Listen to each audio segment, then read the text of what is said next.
Hello everyone and welcome to the Smashi Business Show. Today is Thursday, December 25, 2025 and a Merry Christmas to all who are celebrating. And I am Abdul Majid Awan. And I'm Parth Joshi. Merry Christmas to everyone. And today's headlines are very interesting. First of all, we're going to discuss, I don't know how to pronounce it, so I'll wing it. It's Boucheron and Tayer group from the UAE who formed a joint venture for UAE operations. And BinDawood, which is like the Lulu of Saudi Arabia, has acquired a majority stake in UAE's Wonder Bakery. And of course, no show without the man himself. Emaar founder Alabbar invests in Paytm's Arab payments unit. Saudi AI firm Humain awards mega data center contract to MIS. These are the stories today. And first of all, Parth, did you do any Christmas shopping? No. No? But you did a very good morning show. I want to. I did the morning show. We had Santa Claus sitting right here. Yeah. I feel amazing to be in the grace of the man himself.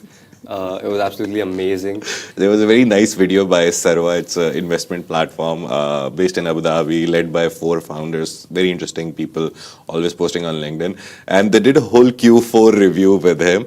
We shared the story. It's like they're asking him, how are you increasing productivity? And he's like, yeah, we're using AI elves now to help us manufacture. Bring Santa out now. It would be really interesting to see Santa talk about Q4. And also there was like this part where he was asked like, how is AI helping you? And he's like, before I used to read all the gifts list.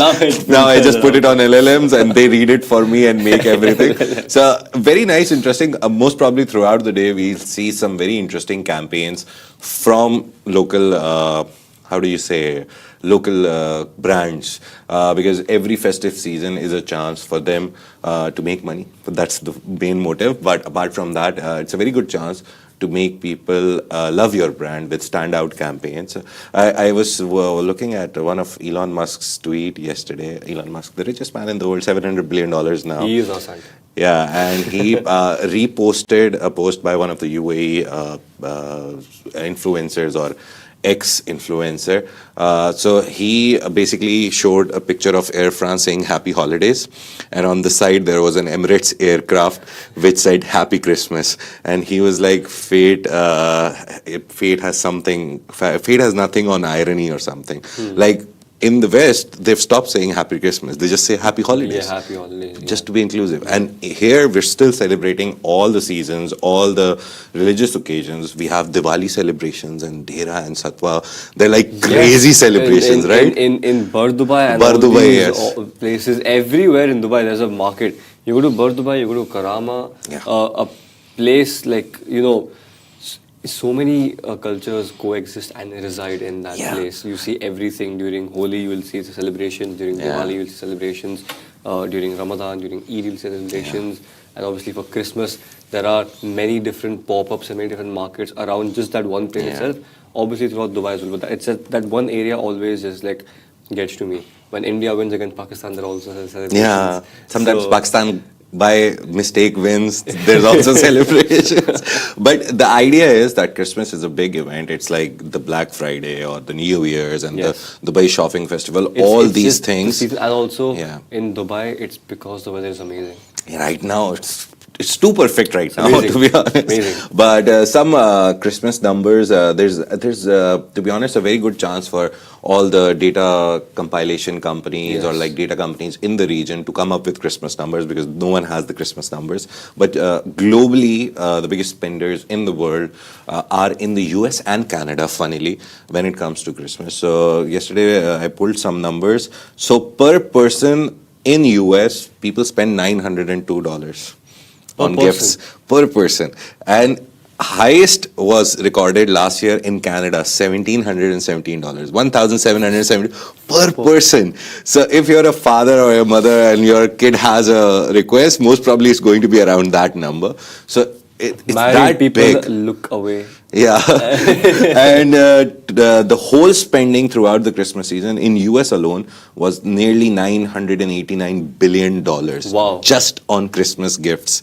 That's like nearly $1 trillion That's like- spent on one season. Yeah, I Yeah. mean, shops must be booming. Yeah, we should have asked Santa in the morning how Yeah. much cut he takes Santa, from that.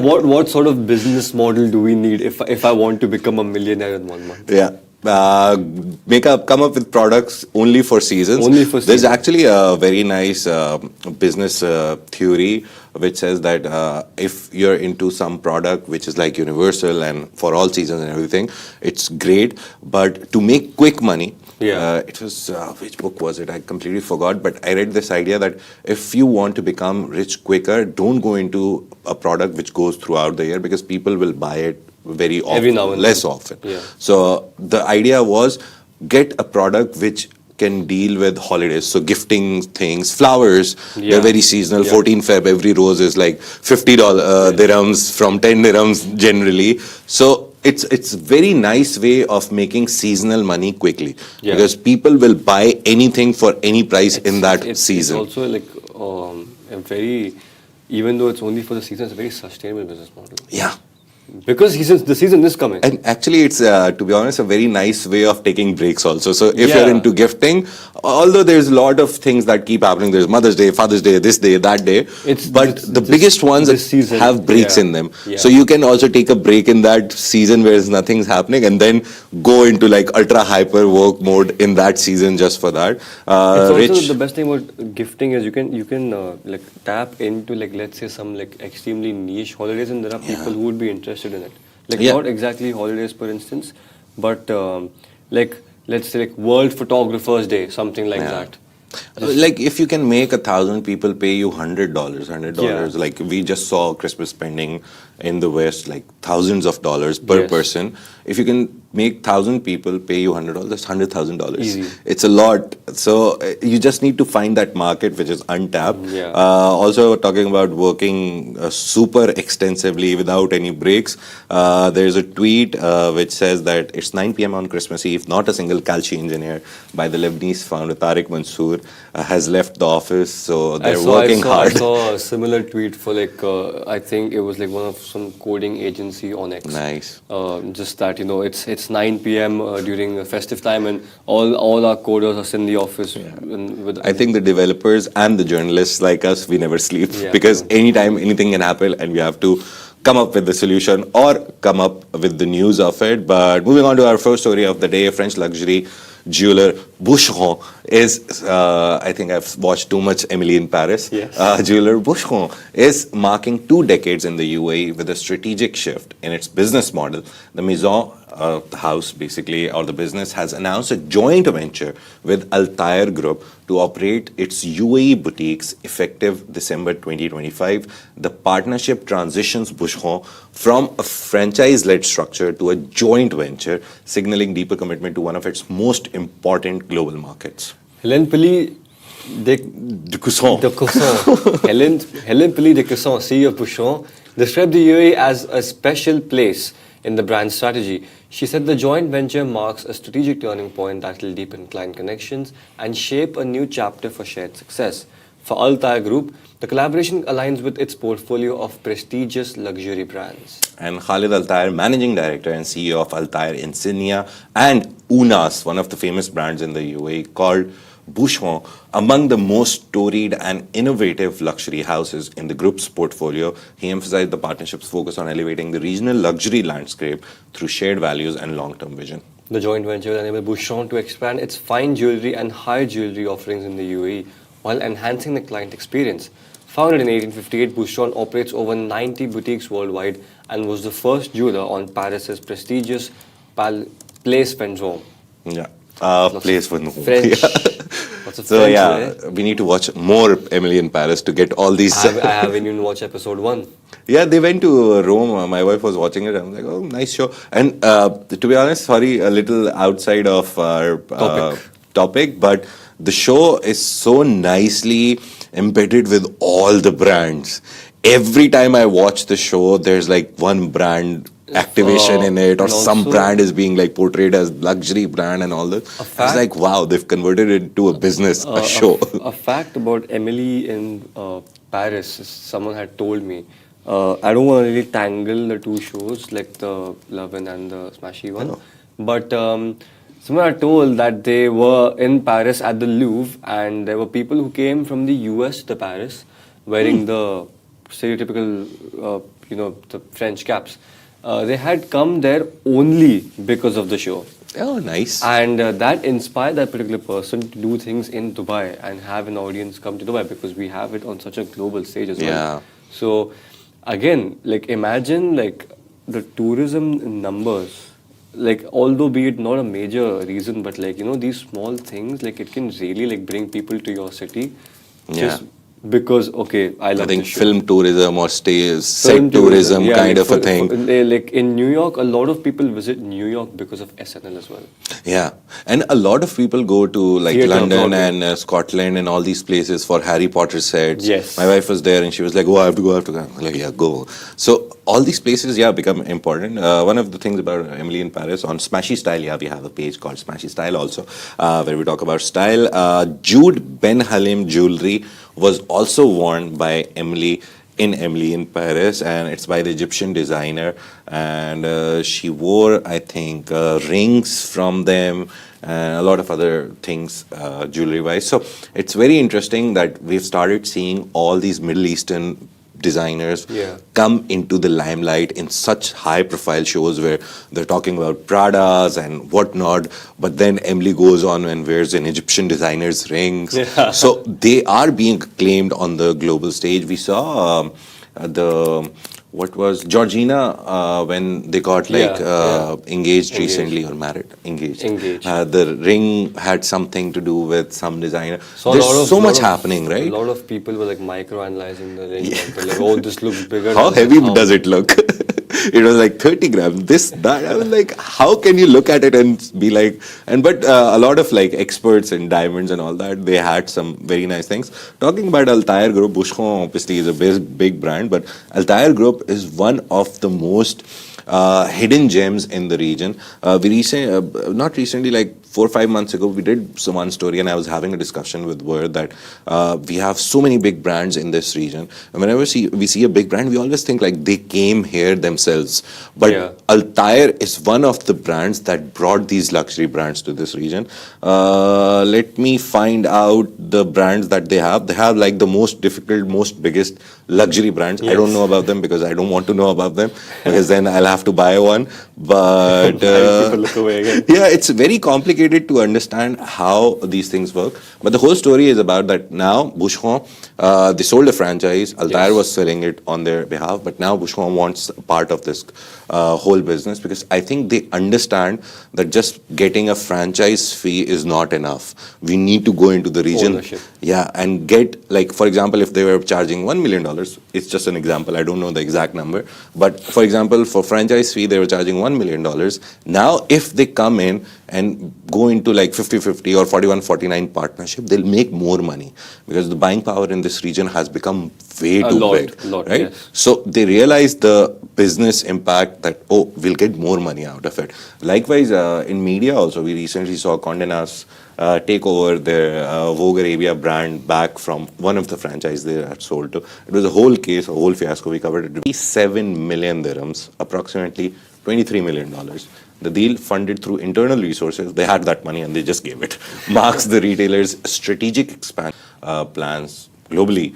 Though specific target countries remain undisclosed, this acquisition follows BinDawood's earlier purchase this month of 51% in Toy Triangle Company, a Saudi toy distribution business. Not making, distribution.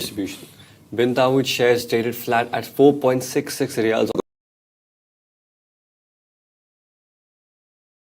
Go to Spinneys, you'll see that the tomatoes have a different shine. But you go to Carrefour, they'll not have the Spinneys types of, and then there's grandiose. And then you go to Lulu and the tomatoes look different, and all of them are from India, and you're like, what's the difference? And then there's grandiose, just like So BinDawood is kind of not the Spinneys of Saudi Arabia. Bin wanted to list on ADX, Abu Dhabi, and Tadawul, but then they backed out of Saudi Arabia, because obviously my point was maybe they see that Here they have a monopoly, not even a monopoly. Not they have a exactly good monopoly, yeah. footholding in Abu A Dhabi, strong especially.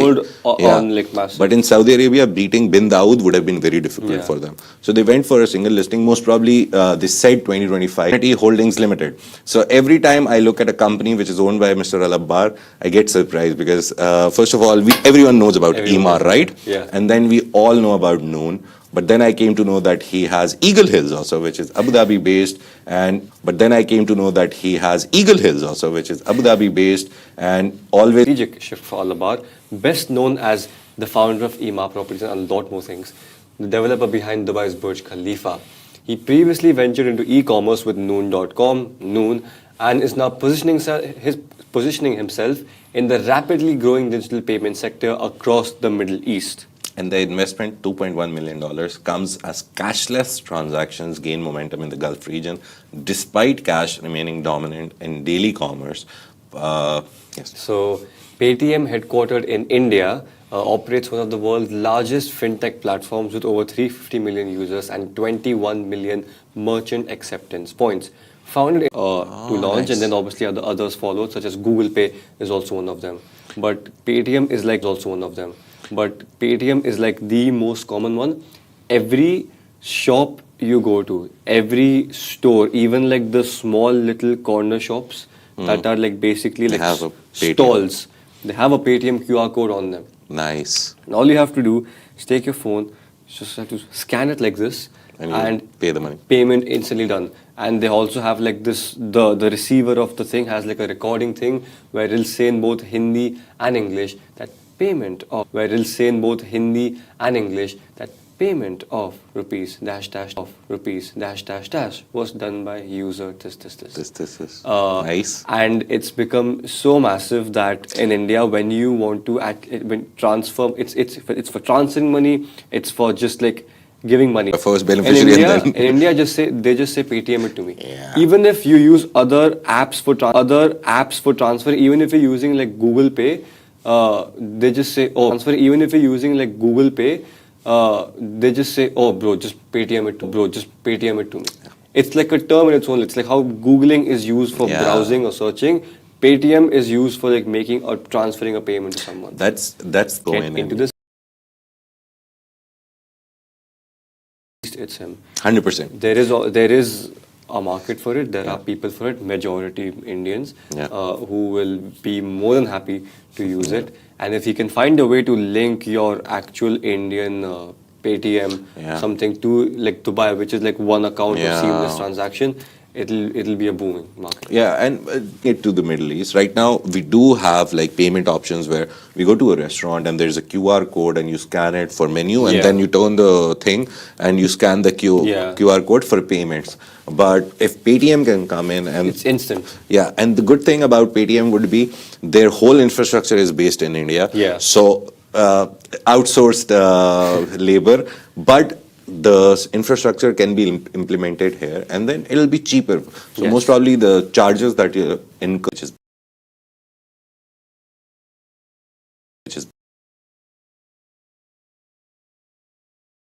awarded Al Muammar Information Systems a contract to design and build a dedicated AI data center. The project's value exceeds 155% of MIS's total 2024 revenue of 1.21 billion riyals, implying a contract worth nearly 1.88 billion riyals, or approximately $500 million. The contract, a massive one, set to be signed on Feb 15, 2026, aligns with Saudi Arabia's Vision 2030 program to establish the kingdom as a regional technology hub. MIS will design and construct a private AI-focused data center for Humain, featuring cutting-edge infrastructure. Earlier this month, Saudi telecom company partnered with Humain to launch a joint venture for AI data centers, with Humain holding 51% and STC owning 49%. And the facility will support up to 1 gigawatt of power capacity. 1 gigawatt, I'll give you context, is enough to run 75,000 houses for a year. That's 1 gigawatt. We'll start with a 250 megawatts capacity based on customer demand.